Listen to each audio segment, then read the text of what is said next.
1, 2, 1, 2. Welcome to Beacon of Speech. I'm Fred Hunt. That's Ted Coley. Hey, Ted Coley, how you doing? Good, good. Long time. Yeah, long time no see, Ted Coley. We were talking about the aliens on the last episode. Now, listen, there is a horror movie, and I don't know if it's really a horror movie, but it's drama. It's called District 9, right? And what happened is in the movie District 9, there was a spaceship, and what happened is the spaceship, it never landed. It was sent into orbit, and it froze right above South Africa. Okay? And I think it was made by a British filmmaker, and in District 9, the aliens were not that advanced, right? And the premise of District 9 is the aliens sent their refugees to Earth to get rid of their problem, and they just dumped this alien ship filled with aliens who are starving and knuckleheads, right? And they sent it to Earth, and they gave them the technology to get down to Earth, but they didn't give them the technology to do anything, right? And they said, and this is what me and you talked about in the break, the aliens aren't that smart, and they're lazy, and they don't want to work. And the humans are like, well, these aren't like the aliens we thought about at all. And all they want is for you to feed them, right? They don't want to work. And the whole premise of District 9 is, it was like an analogy of what happened. You know how humans have refugees and stuff? And they were like, what if there were alien refugees? And they sent them out there. And I thought it was a very good premise, and I really liked District 9. I think it was 2005, maybe. So you're saying that they're not coming here to like share their superior intelligence with us. Right. They're coming here to like mooch off of people. Yeah, what they're doing is the smart aliens are sending the dumb aliens to Earth and let the amigo aliens. Yeah. And what we mean by that is, well, we don't have the resources to take care of these dumb aliens. We're going to send them down, and then the Earthlings will take care of them. And you find out that the aliens are smart enough to learn English, right? They learn English. They pick up TVs, and they're like, oh, we love TV. In District 9, they love watching TV. They love not working. They love watching TV, right? And the humans were like, the aliens aren't giving us any technology. Why have aliens if they're just going to sit here and eat our sheep? You know what I mean? And it was a really well done movie. So Ted is going, we're going to the analogy, what if they sent us lazy aliens? How long would it take for the humans to say, well, screw that, we're not taking, again, the ship, instead of landing in the premise of District 9, the ship landed outside of Johannesburg, South Africa, because it was more of a social commentary, right? Take the same analogy me and you were just using. Spaceship comes to Sioux Falls, South Dakota, and they just literally drop the aliens in the field and say, feed them, right? It would not take long for Trump to say, I'm not taking your aliens, whether they're from Mexico or whether they're from Alpha Centauri, right?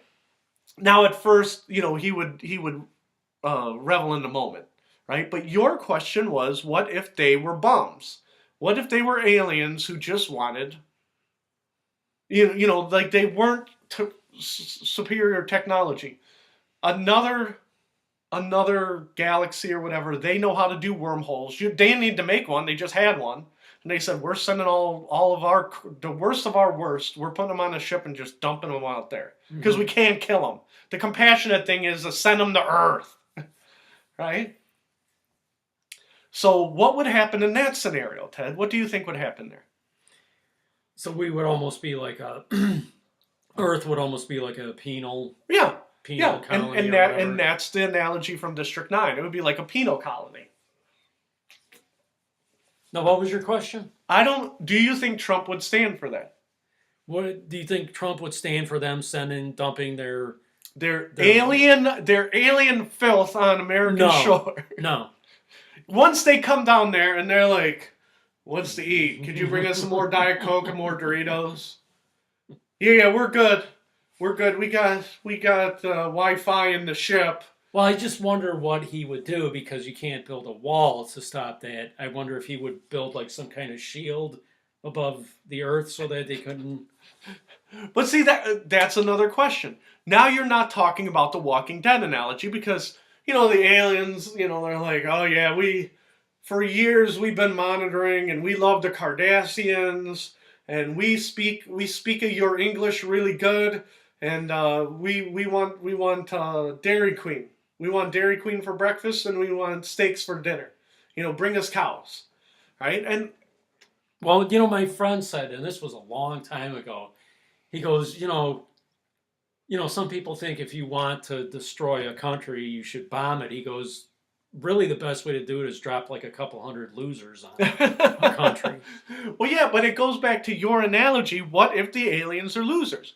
Well, you could be like, well, how could they get here if they were losers? Well, there's lots of scenarios. And the District 9 scenario was the smart aliens shipped off the dumb aliens. That we're going to take our dumb and lazy aliens, we're going to send them over to this planet, and they can gut that planet's resources. We're not going to use our resources for these no-do-wells, however you want to say it. So Donald Trump you think Donald Trump would take a hard line within a year? The aliens come down, and the alien filth, and they're like, hey, Donald meets them on Wednesday, right? And they're like, oh yeah, where is the Doritos factory? Where do they make Twinkies? And they're looking around Donald. And, right from the start, Donald Trump already knows. He knows that he's getting scammed. He said, I'm not going to show you where that Twinkies factory is. I'm not going to show it to you at all. So, you think he would take a hard line against lazy aliens. So, my analogy, in my mind, I assume that they're smart aliens. They're technologically advanced. Your worry is that we get dumb aliens.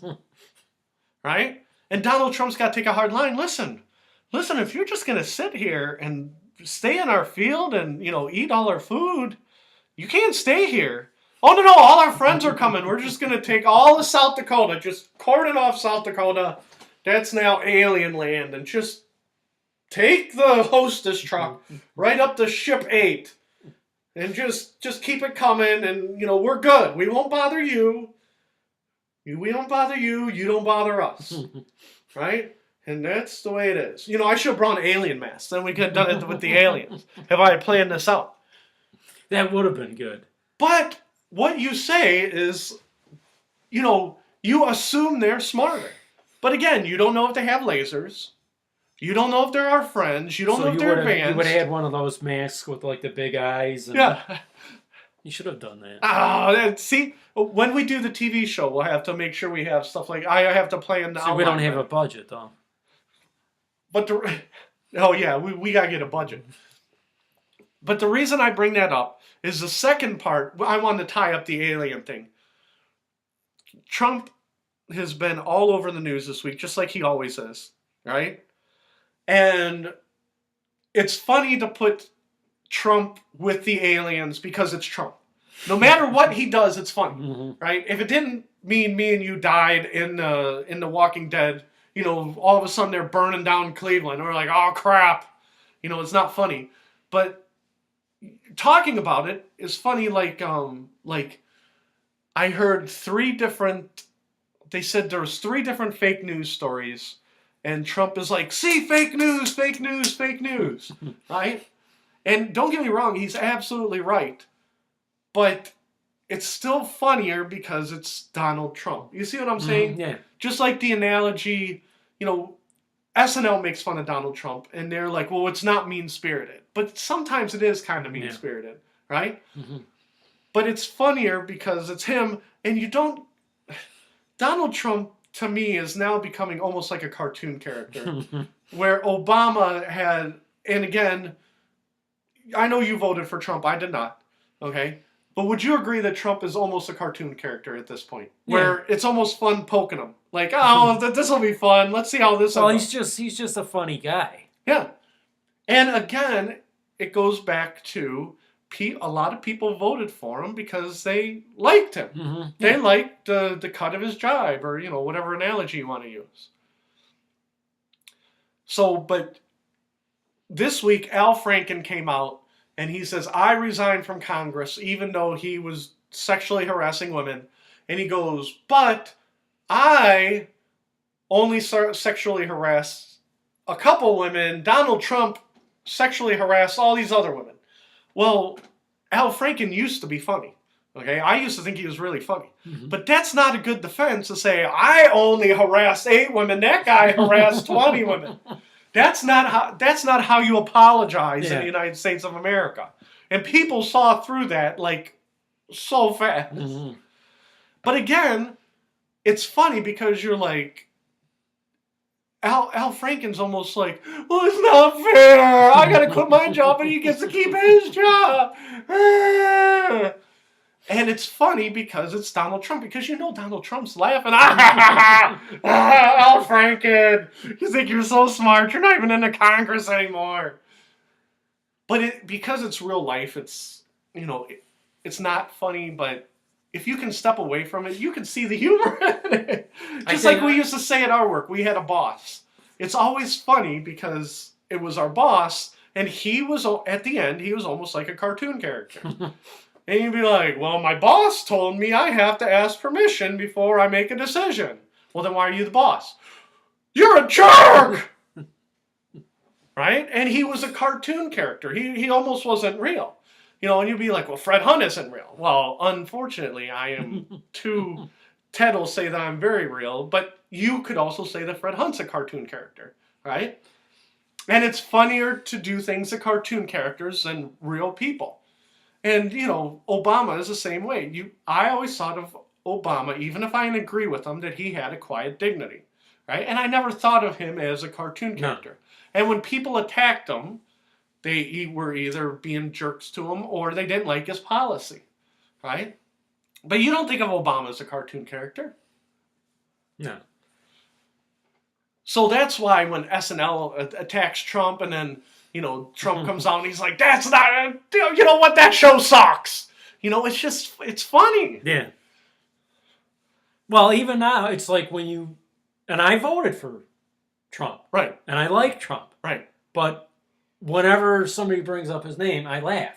Because he's funny to me. Yes. And it's the same thing, you know, like, and we're going to use, was it Roy Moore? Ray Moore? Who's the guy in Alabama? Roy, I think.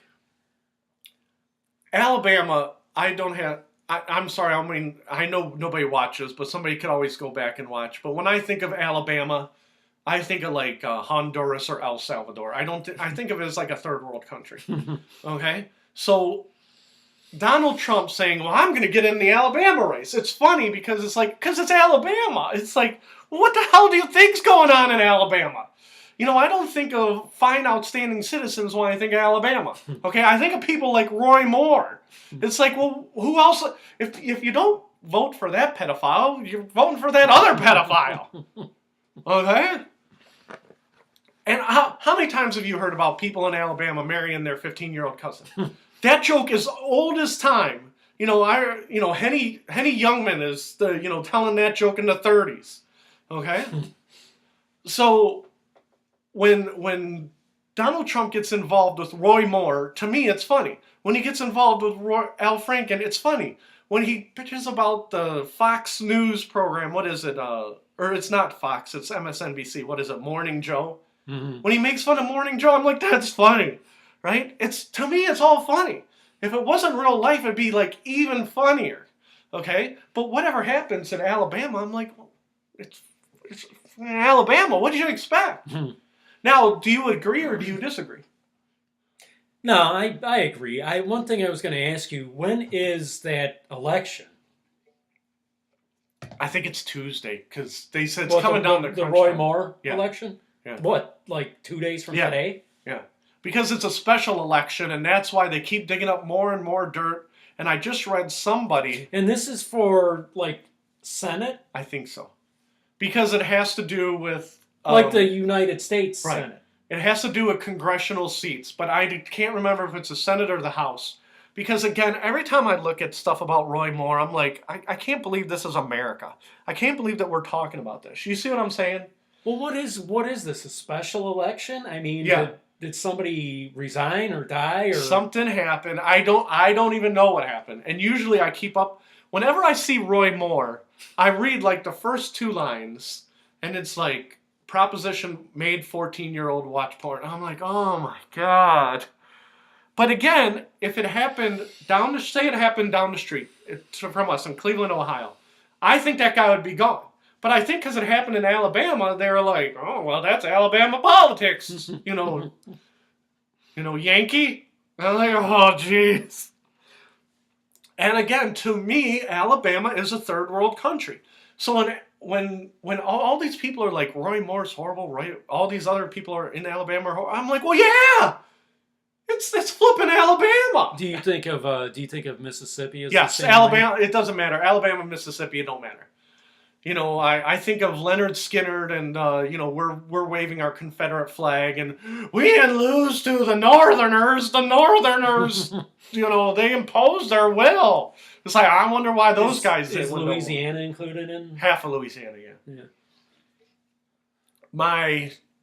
Any other states you want to condemn? Okay, here's the states that are not real states, okay? West Virginia is not a state, okay? These are the states that are basically El Salvador, right? The white version of El Salvador. West Virginia, Mississippi, Alabama. Okay, those 3 states are third world countries. They just are. Okay? Now, Alabama and Mississippi more for education and West Virginia more for the opioid crisis. But they are not, I know they really are Americans, but when I think of those places, I think of third world countries. Well, somebody from West Virginia, right? My brother-in-law is a surgeon in West Virginia, right? And he'd be like, well, you know what? I only know dumb people in Ohio, right? And, well, you don't have a webcast, so screw you, okay? But no, for you, not really screw you, because I like my brother. For you, I'm saying people in West Virginia. I'm guessing that a state like Arkansas is probably not far behind. Correct. But to me, there's only 3 states that fit the third world country threshold. Okay? So whenever things happen in those states and it's crazy Roy Moore stuff, I'm like, well, what do you expect? Just like here's another analogy. I saw a video last year in the Daily Mail, and it was somebody doing a documentary, and they took their camera, right? And they were driving down the street, they took their camera, and they just held it out the window, and they drove down the city streets of Detroit Friday at 3 in the morning.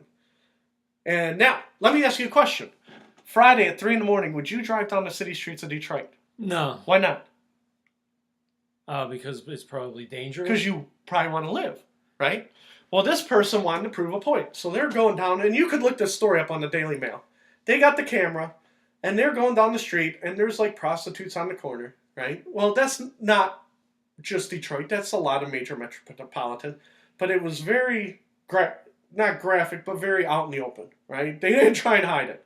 They're going down the street, and somebody got run over while they were filming, right? Run over by what, a car? Yeah, somebody's walking down the street, car ran them over, right?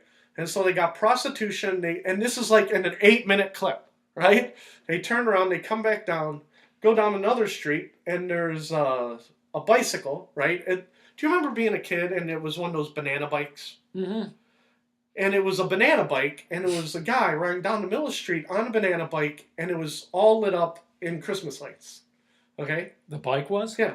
Now, you don't see that every day. He's smart. People can see him. So you're looking, you're like, well, you don't see that every day at 3 in the morning in Detroit. And then you go down another block, and there is a bonfire in the middle of the street. Okay, that'd be like a bonfire being in the middle of McCracken right there. I'm sure that's coming. And there's just people out there throwing things on the bonfire in downtown Detroit, just on the road, right? And they made this video, and I think it was like a half an hour long. And it was just things you don't see every day. Well, then the next day, say you read about a murder in Detroit, you'd be like, well, yeah, that's Detroit. that's what happens in Detroit. Right? Well, it's the same thing in West Virginia, Mississippi, Alabama. Right? I'm sorry, I'm just despair. If we ever make it big, they're going to go back in the archives and they're going to be like, Fred hates Detroit and he hates Alabama. And if I lived in Mobile, Alabama, or Like I said, if people start listening, we're going to be in a lot of trouble. yeah, then we're gonna have to erase the back catalog. But again, the whole Roy Moore fiasco. Roy Moore is just a deplorable human being, right? And he shouldn't be running. Now, But is he ahead in the polls? I think he is. But it goes back to So is Trump is like kind of endorsing him, right? yes, everybody's trying to say Roy Moore is horrible, which he is, okay? And just take my word for it. Pretend like just assume that he's horrible, okay? Because I don't want to argue about that, okay? People are trying to say that Trump is horrible because he endorsed Roy Moore. So they're trying to put the stink of Roy Moore on Trump, okay? And Trump is like, oh no, we need that Republican seat, so we're gonna go out there and we're gonna say vote for Roy Moore. And it goes back to the analogy that I wrote on blog. Is Republicans, you gotta admire their spirit. They're like, if it says R next to their name, it doesn't matter if they're the devil. We are gonna stay on the same team. And Trump is like, Roy Moore is on the Republican team. We are going to, see that through. So you gotta admire his tenacity, but you don't admire. And like I said, I don't know enough about it because every time I start reading about it, I say the same thing. Oh, it's Alabama. I mean, what do you expect? Okay? Ted's shaking his head because he's looking into the future. He's like, Fred, you know what's going to happen? They're going to offer us our first contract. We're going to spend the first pennies of the Beacon of Speech contract. Somebody's going to go to archives, look at number 72B or 73B, whichever one this is. And they're going to be like, oh, they badmouth the whole state. We're pulling the plug. And we're like, oh, we were so close. And Fred would have just shut up for 2 flipping seconds.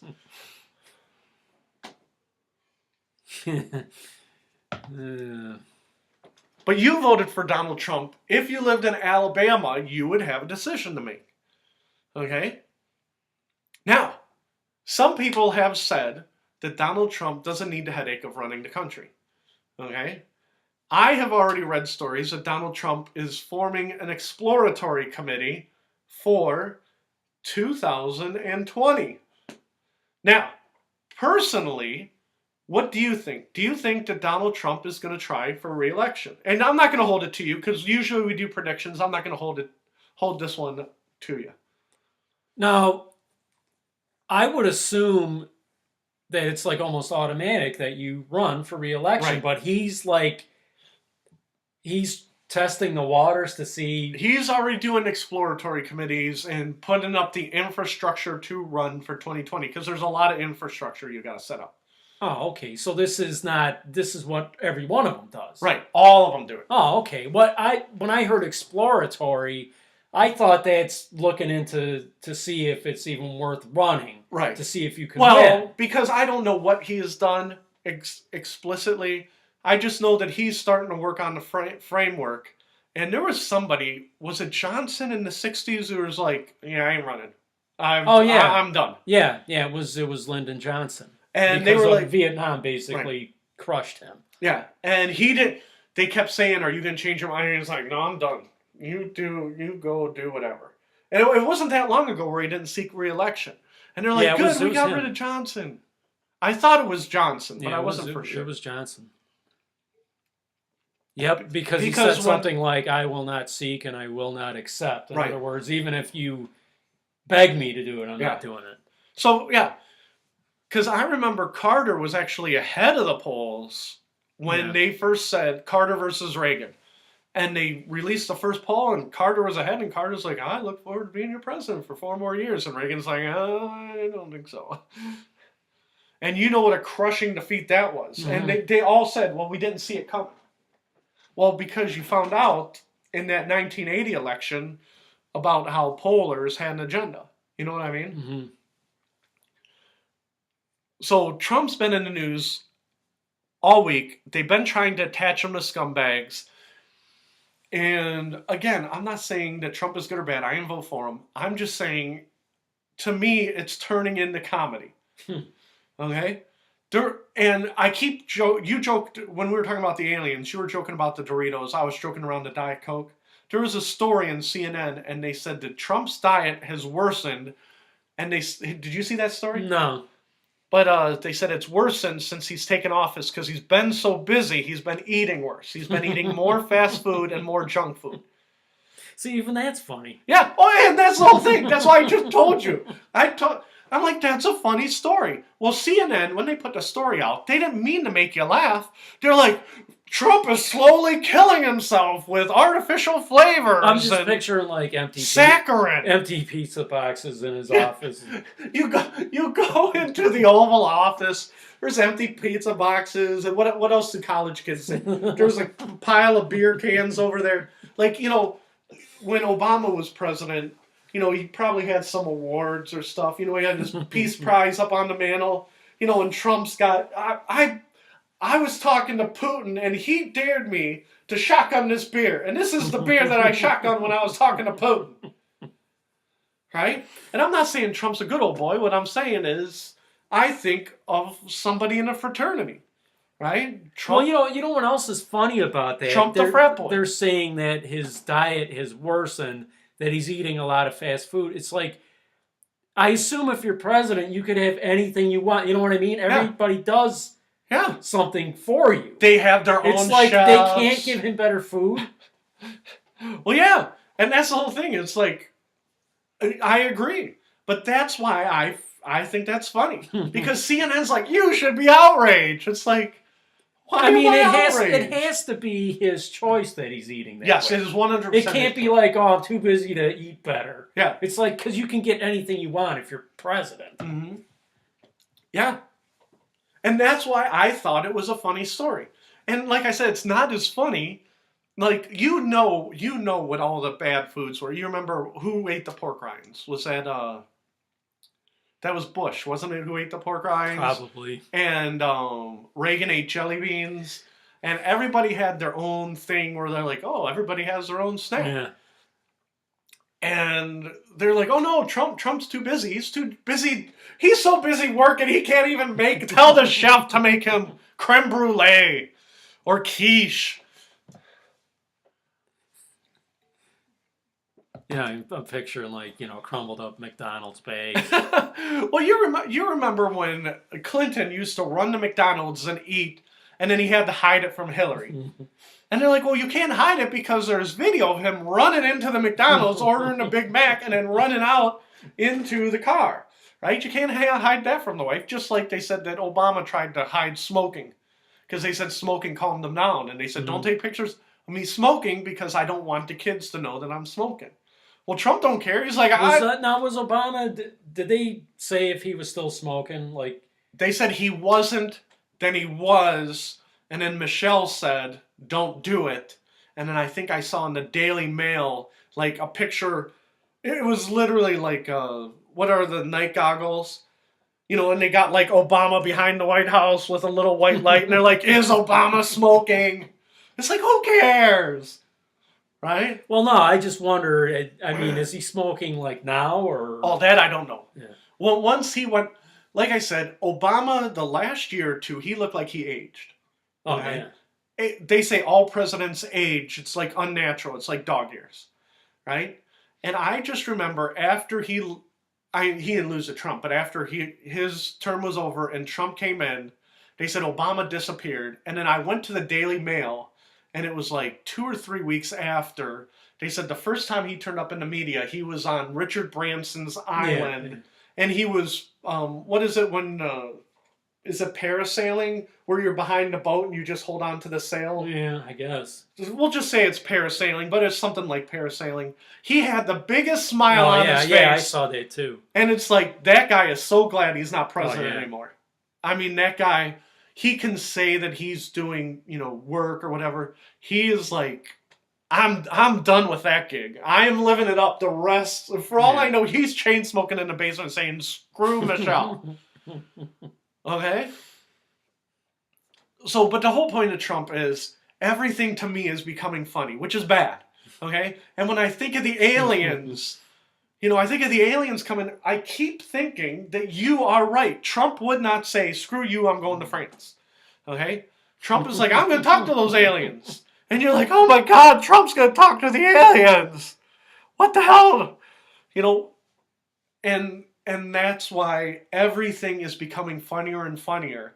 And it's like Rush Limbaugh said that the more that Reagan laughed or toyed with the media, the angrier the media got, right? And it seems like Trump is getting to that Reagan spot where the more he tweaks the media and the more he attacks them, the more they like, where you can see the blood vessels in their head. And you know what's funny? This is only like the first year. Yeah, there's at least three more years to go. No, even if his ratings go down to 8%, and he's like Boris Yeltsin, where his own people are ready to stab him in the streets, right? They're probably not going to be able to impeach him, and that, like you said, that means 3 more years. And like I said, people are going to start having strokes in the media. And like I said, the more me and you are both laughing. You're laughing, I'm laughing. The more we laugh, the more, but did you hear that he stuck up for Roy Moore? It'd be like, yes, I did. And it's funny because it's Trump, right? I mean, it's not really clever, but I think like a month or so ago, he in one of his tweets, he called Al Franken Al Frankenstein. Yeah. Yeah, and Al Franken's like, you did the same thing as me! We did the same thing! I'm gonna write another book! Al Franken, he used to write for Saturday Night Live. I thought he was hysterical. And then he was that Stuart Smalley? Yeah. I didn't think that was funny at all. But I like the one man, where he wore the satellite dish on his head. And Al Franken's a good writer. But Al Franken wrote a book.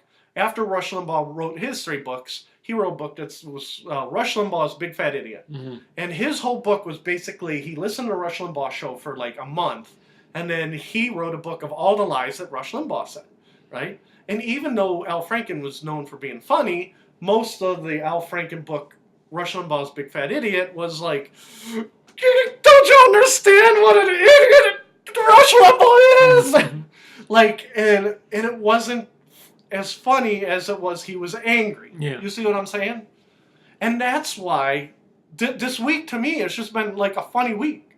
Like Trump's he's a funny guy, mm-hmm. right? But to me, I keep saying at the back of my mind, they're like, this is America. And I know you think it's funny. I think it's funny. But again, I'm like, at some point, this can't be good. I know you're going to yell at me off the air. You're going to be like, I'm voting for Trump in 2020, Fred. You'll see. Ted is going to show up next week, and he's going to be wearing a Trump 2020 shirt. I'll be like, Ted!